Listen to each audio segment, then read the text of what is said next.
thunderstorm warning for Berks County in eastern Pennsylvania, Lehigh County in eastern Pennsylvania, until 10:15 p.m. At 9:08 p.m., National Weather Service Doppler radar indicated a line of severe thunderstorms. These severe storms extended from Ringtown to Lund, moving east at 50 miles per hour. These storms are capable of producing damaging winds in excess of 60 miles per hour.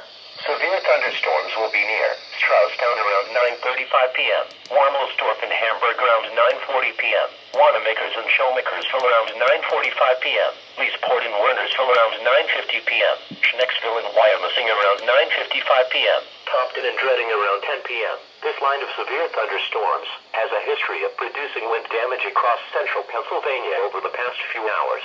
When storms approach, seek shelter indoors.